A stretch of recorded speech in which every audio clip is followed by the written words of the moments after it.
Okay, so here's another Star Wars comic review, and this time I'm actually reviewing something in continuity. And I am reviewing Darth Vader, Imperial Machine. This is the first volume of the Charles Scholl Vader run, which was the well, I wouldn't say follow-up to the Karen Gillan Vader run, but this is basically the second series, and this time the continuity is set right after Revenge of the Sith and the early days of the Imperial rule.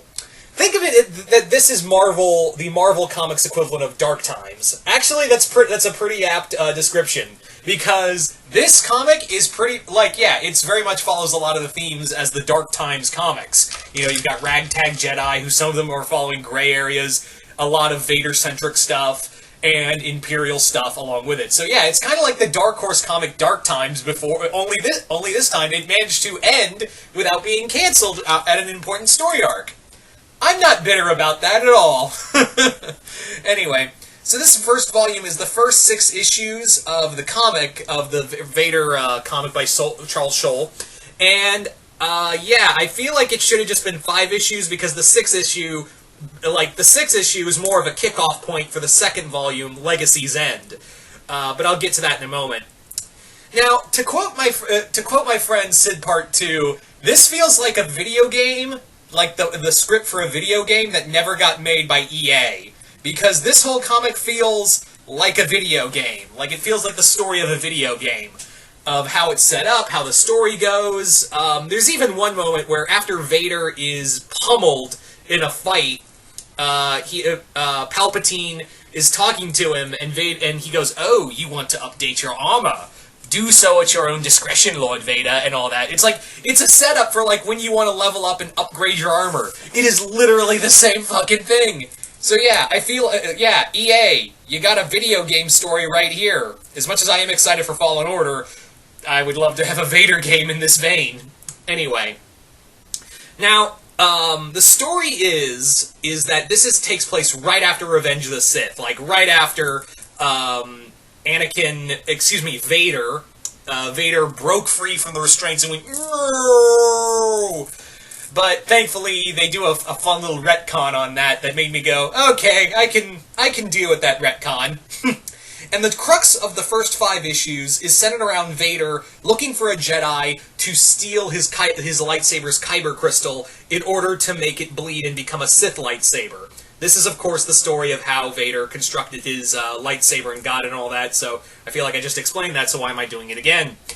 So, let's talk about the elephant in the room. This is something that I think a lot of fans were... Well, 2 things. First and foremost, let's talk about continuity. Of the new continuity of Jedi crystals, kyber crystals being corrupted by the Sith, and how that fits. I, for one, kind of like it. I mean, yeah, it does kind of bring the question of, so how the hell did Maul get his lightsaber? How did he get his kyber crystal, if that's the case? Do they explain that at all in the new continuity? I don't know. And how did he do that without, alerting the Jedi? Although, to be fair, he did in the new continuity with Cullen Bunn's miniseries. He managed to kill a Padawan and no one knew. So, yeah. I guess that'll never be explained, but I digress. So, I do like the idea of... Because it really does bring up the whole corruption of the dark side and bringing it down at its core. Of bringing it, to the core of what Sith are, of the corruption of the Force, and kyber crystals are connected to the Force. I kind of dig it. I dig this new idea, and the struggle Vader has to go through to bleeding the kyber crystal is really cool. I really kind of dig it and how it plays out. It really does play into the whole kyber crystals and their connection to the Force. So I'm okay with that. The other big hurdle, and this was for me personally, I don't know if anyone read this and was reading this comic and went, this is going to be difficult, is following up from Karen Gillan and Salvador Larroca's Vader run, which is probably not only one of the best Star Wars comics I've ever read, but one of the best Marvel books and comics period I've read in a long time. And that was a hard follow-up. Now, this first volume was fun. It definitely, Soul knows how to write Vader and write definitely a good Palpatine. He definitely has a great voice for Sidious. But it's really hard to compare, Gillen's run with Soul's run. It's really difficult to compare apples and oranges, because honestly, Gillen's run is still better. But I'm not saying this is bad. I'm just saying, this is more of a fun adventure. This feels more like a dark adventure story and a script for a video game that never got made. Who knows? Maybe it will get made.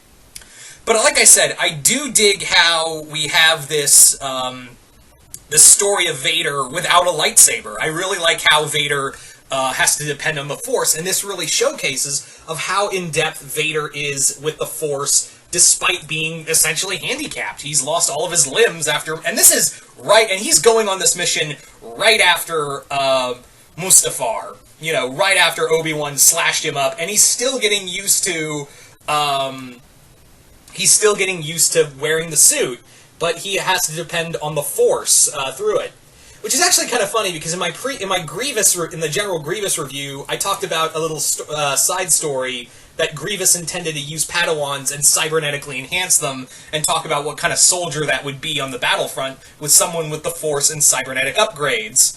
Obviously, that was a loose allusion to Vader, and here we get to see that with Vader and his connection with the cybernetics. I wish we got more of that, honestly, and maybe they'll talk more about it in the later volumes, because I have volumes 2 and 3. I still need to get volume 4. I still need to get Fortress Vader, the final volume to this comic.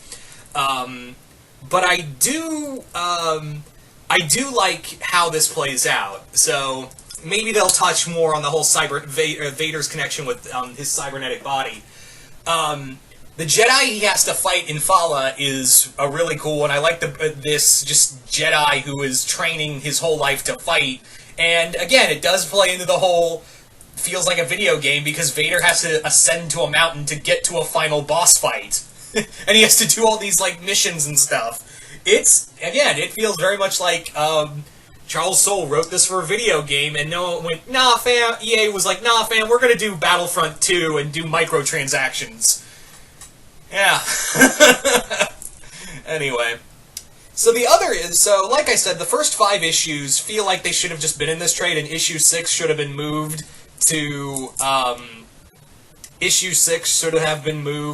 onto, the Legacy's End. But yeah, this is basically the introduction of the Inquisitors. Now, of course, this is a time period when the Grand Inquisitor and a lot of them are still alive, and I like there's actually a neat fight between Vader and the Grand Inquisitor, although, granted, it's Vader, of course he's gonna fucking win, and it's funny because he instantly figures out the Grand Inquisitor's weakness in his lightsaber, and exploits it the same way Kanan will later do to defeat him and kill him. And I like that moment where Vader's just like, I could have killed you anytime I wanted to. I was just testing out my new suit. So, later, fam. It's almost like Soule recognizes that this was a dumb fucking design for a lightsaber. Yeah. I will admit that this comic is very fast-paced, whereas Gillen's run felt very methodic and slow, and almost felt like a horror book at times.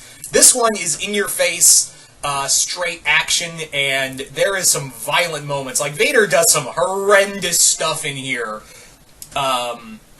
And this is, again, Soule has a voice for Palpatine. I don't know if, right now, if he has the right voice for Vader, because I feel like he's talking a little too much like Vader too fast, because this is only days after Revenge of the Sith, so you'd think, there'd be some Anakin left in him. But nope, he is instantly like Vader.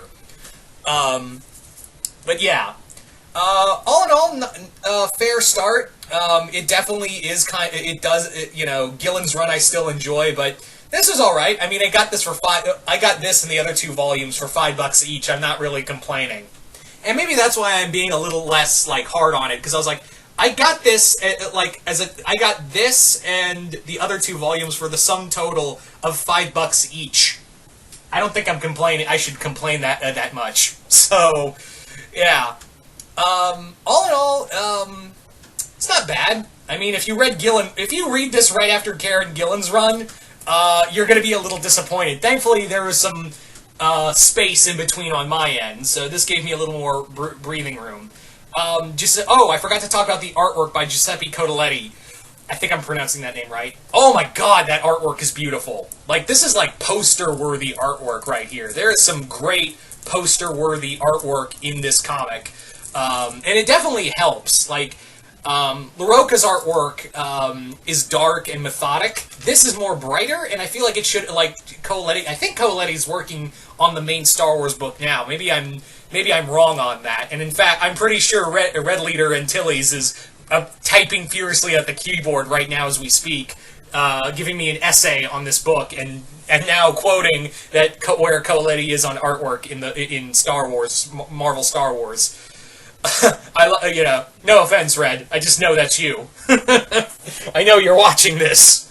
Anyway, all in all, if you're a Vader fan, I'd say give this a look. I like this new story with the lightsaber, with Sith lightsabers. The Inquisitor stuff looks good, and I'm interested to see where we go with Legacy's End. But you guys tell me in the comments below, what did you think of Volume 1 of Darth Vader? Just comment below, let me know, and once again, I hope you all enjoyed this, and I will see you guys later.